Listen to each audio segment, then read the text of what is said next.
Hello and welcome to Kanika Dhillon for a very special episode of Tiffin Talks. She's just come off a huge success. The writing, screenplay, dialogue of Haseen Dillruba on Netflix. A really twisty, quirky, bloody, but also very sort of soaked in love and the romance of love movie, which I thoroughly enjoyed. So we'll begin by asking her about these really amazingly strong, feisty women characters that she writes. She's had a long history of doing it, from Manmarzia to Guilty, and lots more in between, which she'll talk about.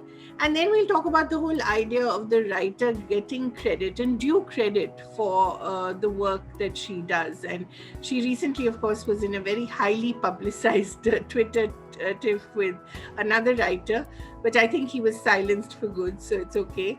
But Kanika, welcome and many congratulations. Let's talk first about Rani Kashyap, the amazing woman who's your creation, and she's the star of Haseen Dillruba. Thank you for all the kind words, Kaveri. So, Rani Kashyap is a woman who knows her mind, and as is the case with all my female characters. But the only difference here is that she chooses that to choose marriage over career, and I think which is a choice that should not be judged. As long as the agency of choice is there, whatever decision you want to take, that's fine. And like I said, the epicenter of the entire debate around feminism should be the agency of choice given to a woman, be it pursuing a career or not pursuing a career, be it marrying a man of her choice or not getting married at all. So in that sense, I believe that Rani Kashyap is firmly rooted with that agency of choice, and the fact that she chooses to marry and then watch Netflix all day and not pursue a career, she's very comfortable with. The fact that a part of her lives in a heady romance novel and she dreams of a Prince Charming, which we've all done at some point in our lives, and continue to do so perhaps. So Rani Kashyap, like that, is every woman. And what happens when the man of her dreams, or the marriage of her dreams, or the romanticized arranged marriage that one thinks one is going to have turns out to be a disaster. As a concept, arranged marriage is something that we Indians are very well aware of. The statistics, I don't know exactly, but 70 to 80% of the youngsters even today are getting married through this arranged marriage concept. And I've always found this concept very, very how should I say it, intriguing, because if you look at it from one spectrum, it's like spending the rest of your life with a stranger. And imagine getting married, and that night onwards you're supposed to be with that man. And what if it turns out to be crazy, or what if the girl turns out to be crazy? Yeah. It's a huge risk. Arranged marriage is the biggest gamble that you take with your life. And the only parameters to choose your partner have nothing to do with compatibility in a relationship, but everything to do with selling and buying, say, an asset or a property, or perhaps a car. The pedigree, the caste, the color, the weight, the height, the prospect of it. And none of these are required for a successful emotional relationship. So I have always wanted to delve deeper into the dichotomy of this arranged marriage. And I must also confess that the other spectrum of romanticizing this entire aspect of getting a match arranged by someone and then hoping against hope that it is a perfect match, and then hoping against hope that you will unravel a stranger all your life and and fall in love and deeper in love. We do kind of nurse such romanticized fantasies about an arranged marriage as well. So I have kind of tried to straddle both, and I've not stopped at one spectrum. I wanted to do that with this character. So I've opened Rani Kashyap and put her in a situation where she goes into an arranged marriage very willingly, very romanticizing it in a certain manner. And then she goes on to find that it's not working out. And then everything that can go wrong in an arranged marriage does. And eventually I have also then gone on to uh, the romanticized version of how it can go right and how you can perhaps find the soulmate of your life.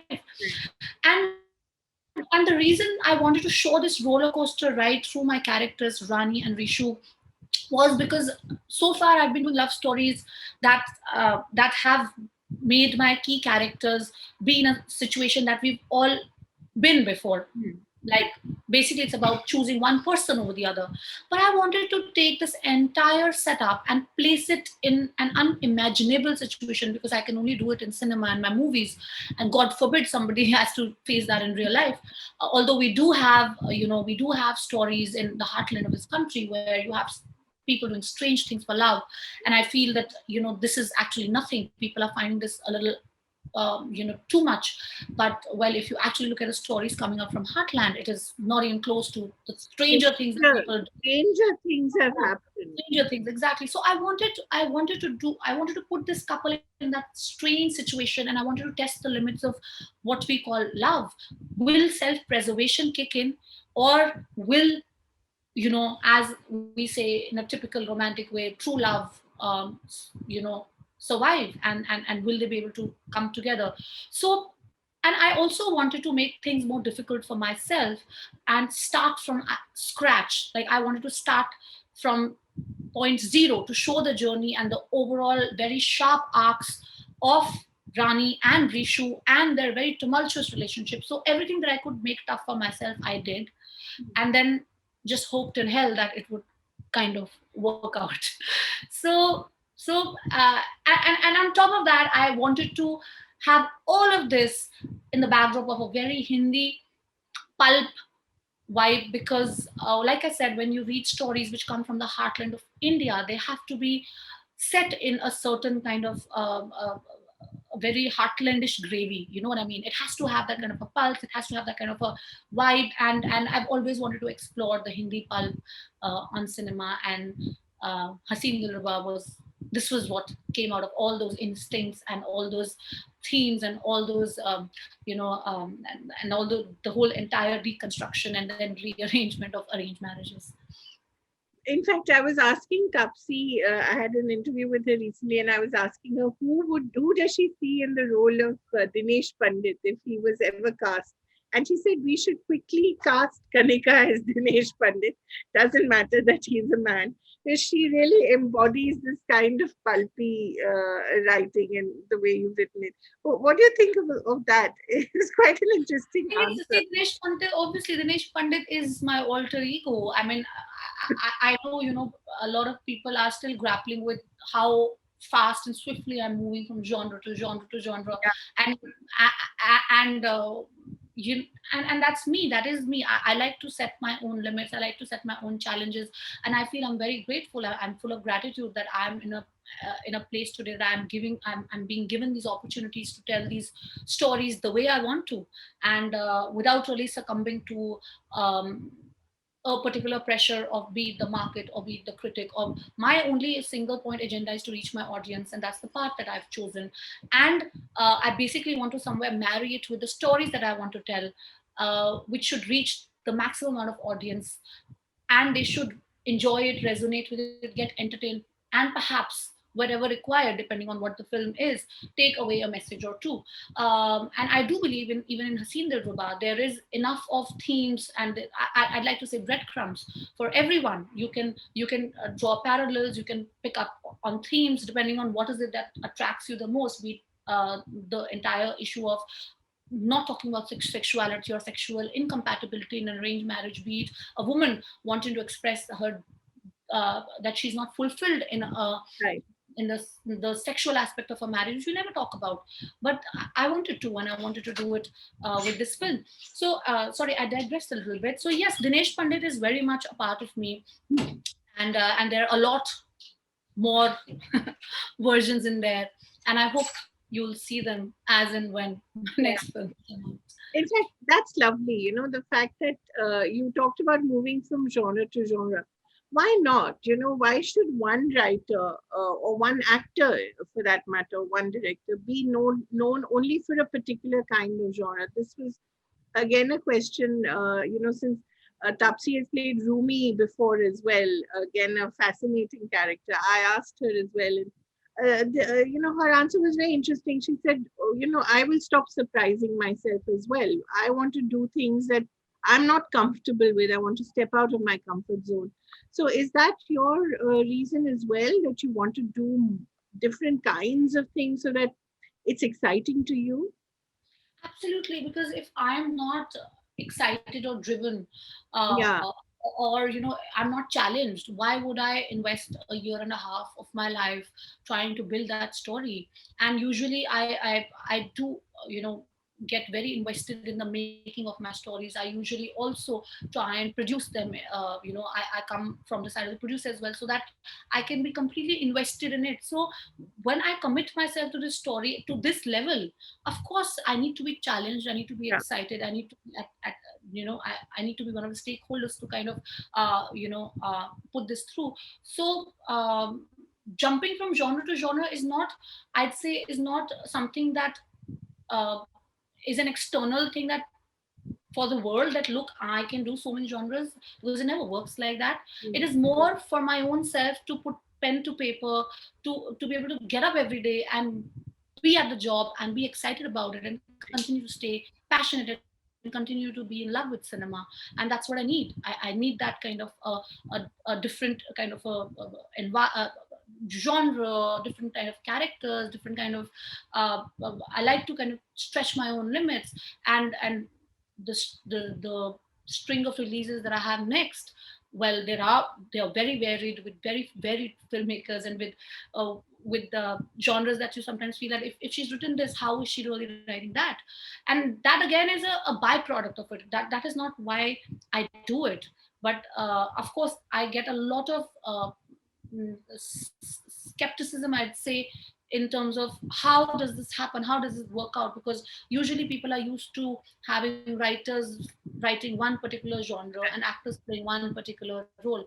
But I do it for myself, and I need it to go to work every day. right. In fact, my next question was going to be, how quickly do you write your movies? Because you've had more than one release sometimes in a year. How much of writing do you do, Kanika? You write every day. How? What is your process like? So I believe, Kaveri, that putting pen to paper is not writing. It The Mm, ideation and the seed of ideas and the characters, when you're building them in your head, when you're living through or thinking of situations or wanting to experience certain situations, that is when you're writing. When you're living life, you're writing.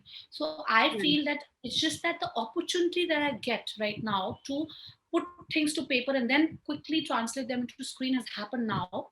But these Mm, stories have been with me for a while, when I was growing up, when I was struggling, when nobody wanted to really know what I wanted to say. So, and those stories remained with me. I'm the same person, and I have so many more stories to tell.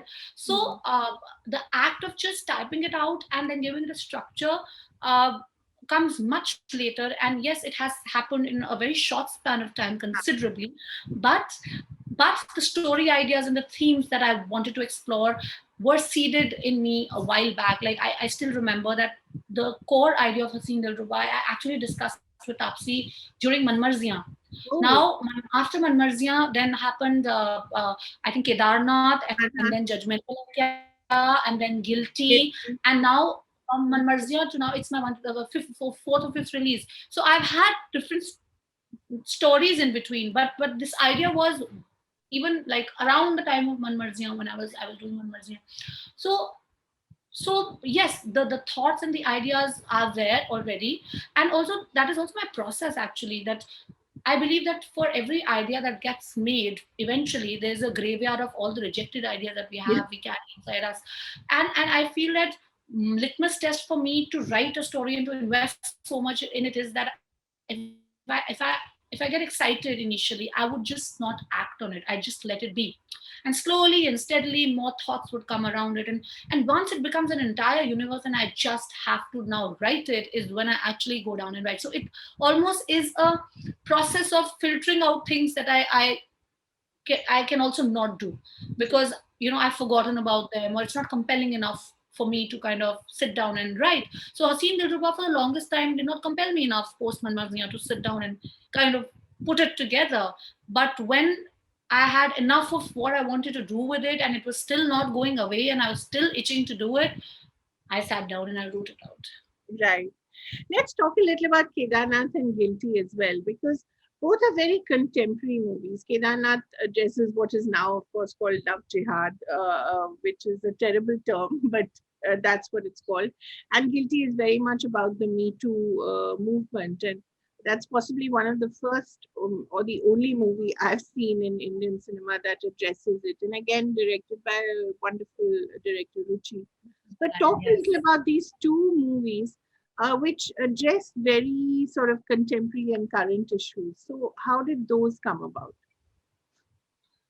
So Guilty and Kedarnath. So yeah, Kedarnath basically was the whole idea of the destruction and how man versus nature kind of a story that we were trying to crack. That the flash floods in Uttarakhand had happened. There was so much misery, and so when one would see the television, there's always this thought, when I was because there was extensive television coverage of that floods that had happened, and one would really see how religion really did not come to your rescue, but humanity did. That people went out of their way and was so heroic when they were going out there and saving each other, and it was all happening in the gigantic backdrop of the biggest uh,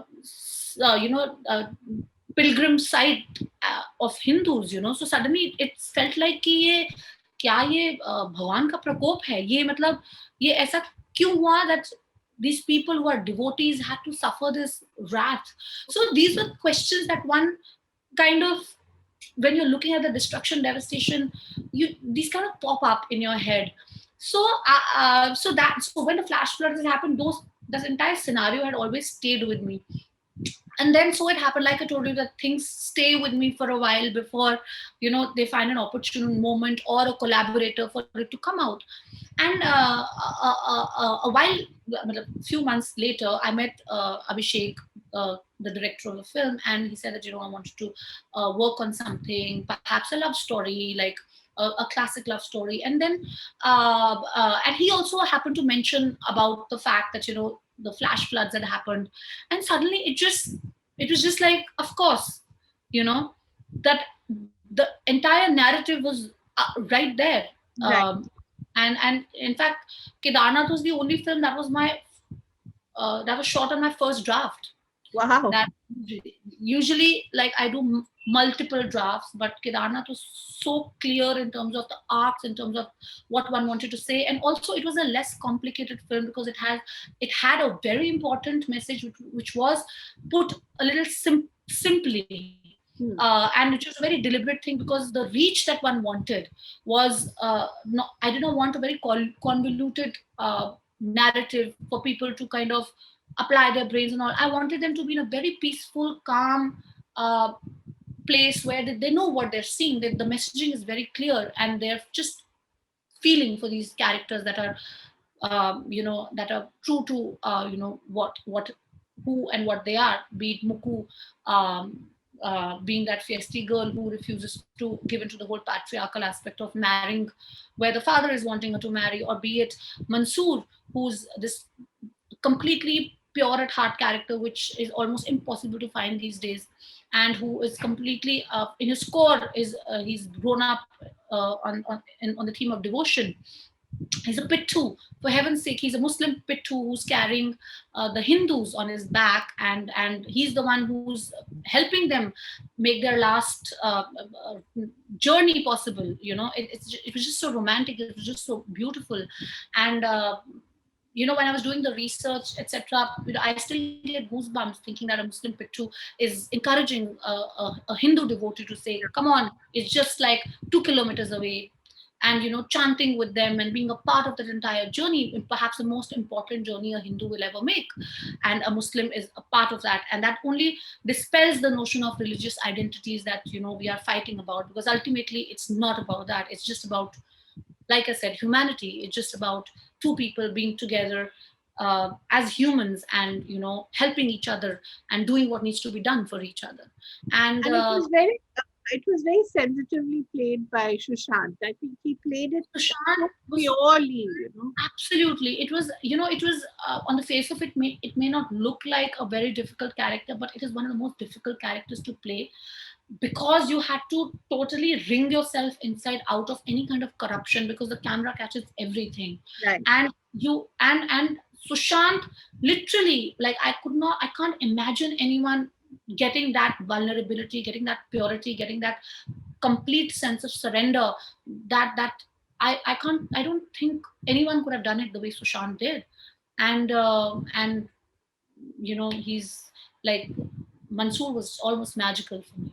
It was because I think, there is something about the kind of body language that Sushant had and the kind of background he came from, which was not your typical, what Abhishek Chaubey likes to call Juhu to Bandra kind of sensibility. It was a much more earthy and rooted sensibility. And I think that is the purity that he was able to express. Yeah, maybe that could be. See, I didn't know Sushant personally, but I know him as a professional, and I know him as an actor, and I know him as Mansoor. And in that capacity, I feel that perhaps, yes, you need something extraordinary Right. to be able to reach at this point. You need a life experience. You need a very grounded, solid life experience to be able to discard all that corruption that one may have, built in, or discard all the insecurities and just completely surrender to the character and bring that purity onto screen. So I'm sure there is a lot that Sushant has, which we don't know about, which I don't know about, but I can only be grateful that I had an actor of that caliber to play Mansoor. Wonderful. It really was a wonderful performance.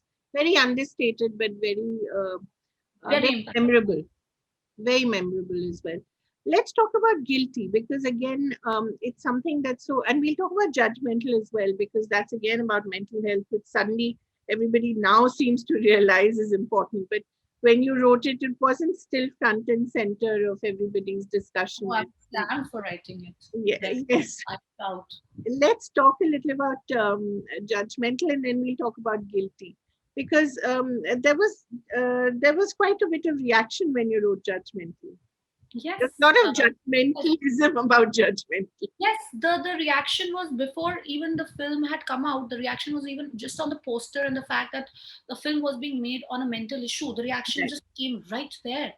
And I felt it was a bit unfair, and also a bit, it was not, uh, because the main argument about people who propagate mental health in terms of how it should be spoken about, how it should not be stigmatized, what is the main thing that you need to do that? What is the main thing that you need to remove the stigmatization around mental health? You need to talk about it. Talk You about need it. to talk about it. Exactly. That conversation needs to come into your drawing rooms. That conversation needs to come into pop culture. That's how you're going to educate people. Yeah. And when somebody is trying to do that without even seeing what it is about, you Mhm. are getting offended, and you are judging it just for the mere fact that it's being talked about.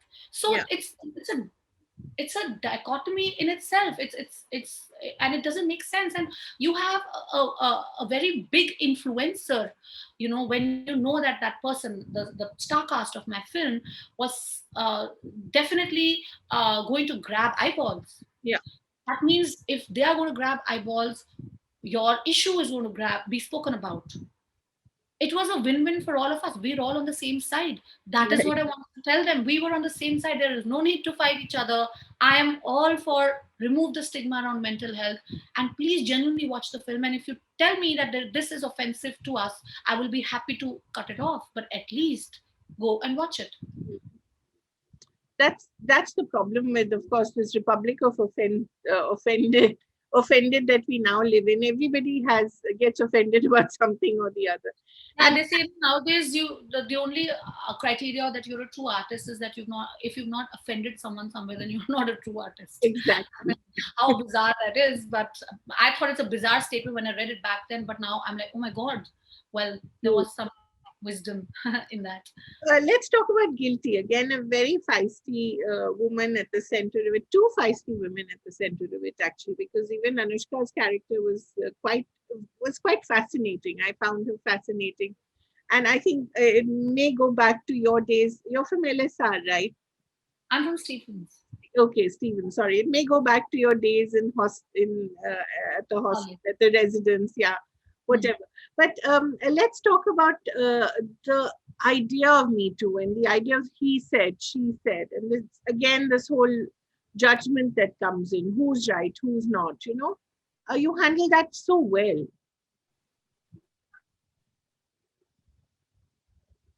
To their credit, I had Atika with me. I had Ruchi Narayan there. So, sisterhood there, and we did it together. So I will not take the credit alone. But having said that, I would definitely want to tell you the idea of guilty was, for me, why it was so important, and why I wanted to tell the story was because I believe this entire problem, this aspect of the silence around this rape culture and this entire patriarchal shield that that is given to the rapist and the sexual offenders. I lay the blame largely, in fact, okay, 50% of it with the women. Yeah, We are the ones who are the mothers, the girlfriends, the wives. We are the ones who are raising them, who are standing besides them in every which way. So, how is it that we are the ones who look away when right. something preposterous like this happens? I genuinely believe that the only way to fight patriarchy is sisterhood. I'm not saying it from this entire perspective of, come on, let's start bashing men. Not at all. All I'm saying is that we, as women, we need to stand up, we need to speak up, we need to Right. support the ones who are suffering. And if we are doing that, we have no business complaining that the men are not doing it. Right. So the fact that there's a girlfriend whose boyfriend has been accused of rape, she had to react in a very typical manner of how usually the girlfriends slash mothers slash wives do: denial, absolute denial. Then after denial comes defense. You are standing like a shield defending your man. Hmm. I just wanted to say that after the defense and the denial, at the bottom of your heart, at the back of your heart, you know there is a niggling doubt. Right. You never let the doubt come out. Right. All the men who are sex offenders, I can tell you 90% of the women around them know it, that their men are like that. Hmm. But they push it very deep inside. They never even let it come to the fore even in their own heads. So it's a thought that is not allowed to happen in your own head. So I wanted Nanki to represent that struggle that I think 80% of the women are facing, where your partners, you are aware of their sexual misconducts and then you are covering up for them. So at some point you have to face it and then go all out and then speak up. Speaking up about it was my ultimate was where I wanted to end the journey, because the moment you speak up is where the circle ends, Yeah. because it's out there. So that was the single most important thought that I wanted to kind of bring about, or bring out in Guilty. And secondly, the entire judgmental vibe about how a certain woman who invites rape or doesn't invite rape, or who has to be trusted or who doesn't have to be trusted. I also wanted to comment on that. And when I say I'm speaking for all my collaborators, the director and my co-writers, that we definitely wanted to kind of give you a moment to think that the girl that I judge or the victim that I don't believe perhaps has a different story, and Right. I need to I owe it to them to understand it from their perspective first. Right. Kanika, I wonder, we've talked so much about, some of the sexism and the judgmentalism that is inherent in, the way your movies have been received. How have you been received in the industry? Have you had to personally fight a kind of innate sexism or a kind of entrenched kind of misogyny that who are you? Why should we listen to you? What have you done? I live in the same society as all of us do, and we are in a hugely sexist patriarchal setup, and so is our industry, because it's not out of the society. We are all here, and yes, like any other girl in any other field, I do face it every day, very close to home, within my social circles, within my collaborators. And the worst part is that so many times they don't even know that they're being sexist, and Exactly. That is sometimes what really I have, irritates you. are you even kidding me? So literally, like, I, I want to sometimes whack somebody and say, this right there, you're sexist. This is sexist.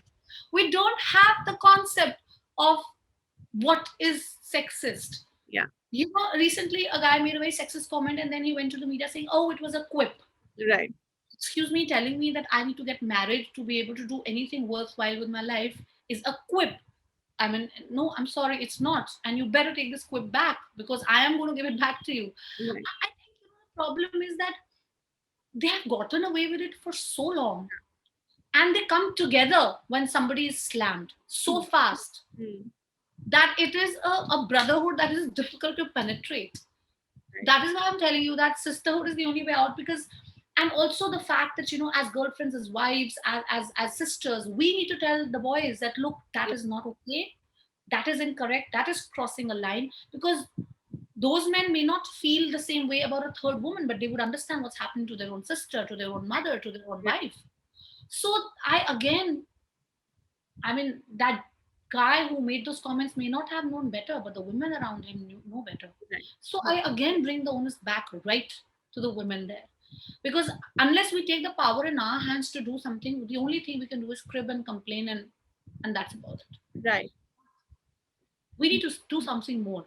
Right. And speaking up is the first thing we need to do.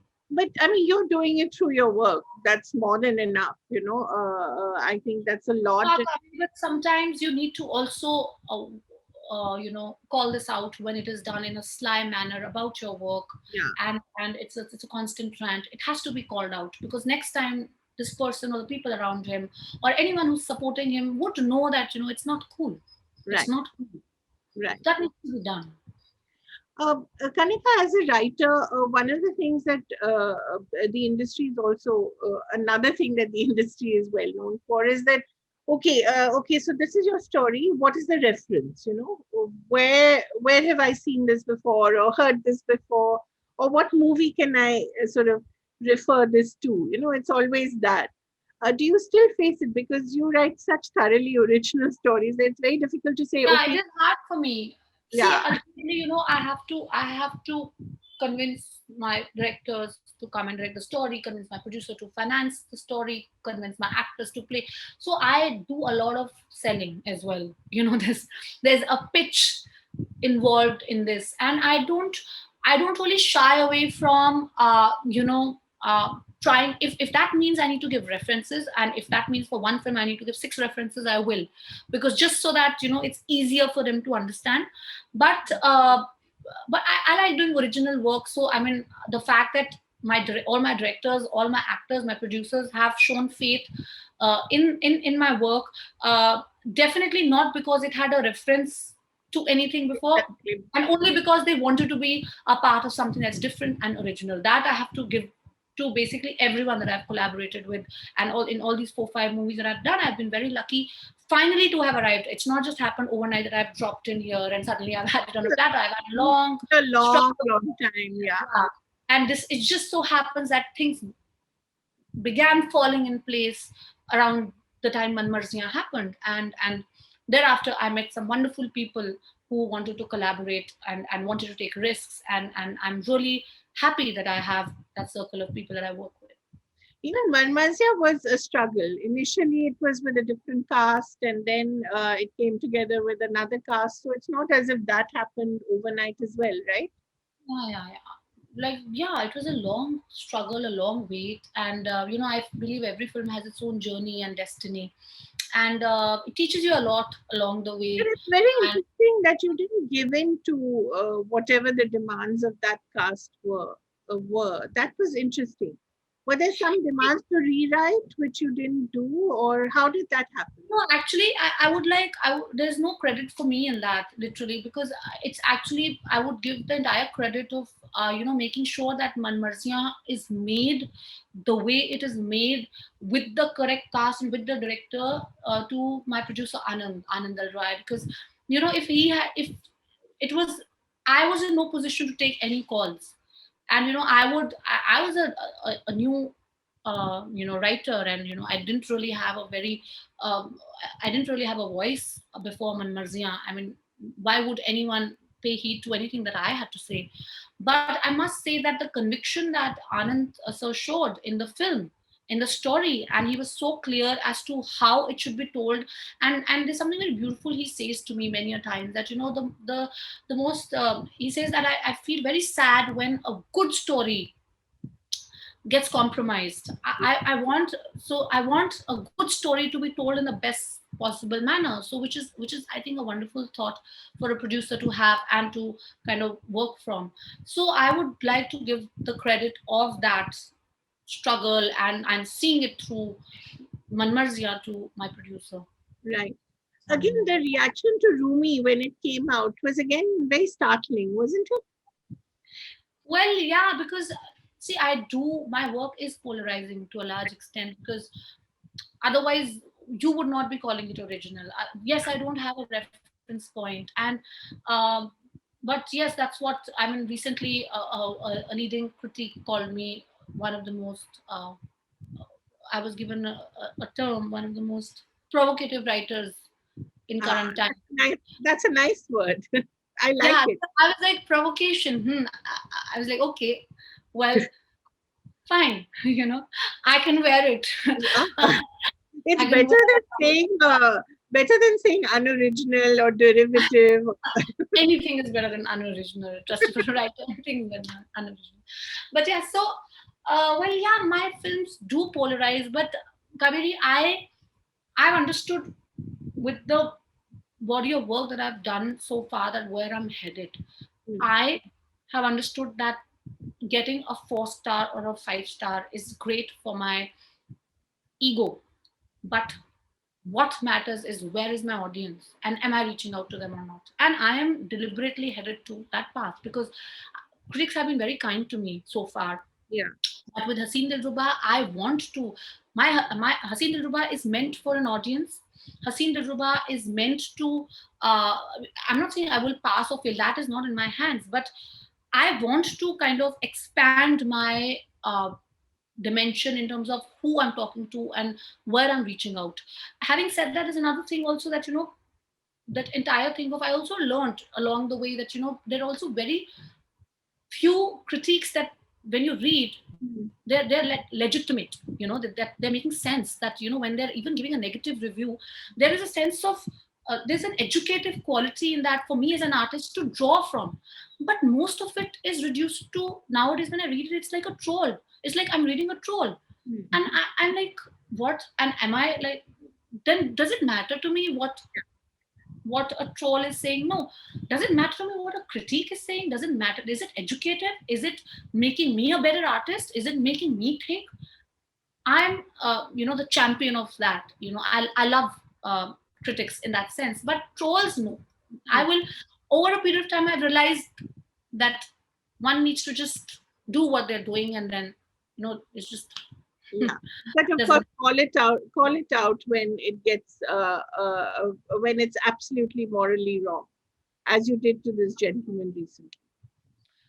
Yes, this was also kind of a sexist trolling, and I did kind of call it out. And I don't see any other way, Kaveri, because if I'm writing films where I'm making my characters say speak up, and that's where I want you to be, it is going to be absolutely unacceptable for me to say that let it be, it's going to create a ruckus, or let it be, it's going to like Ruffle create a feather. problem, Yeah. let it ruffle feathers.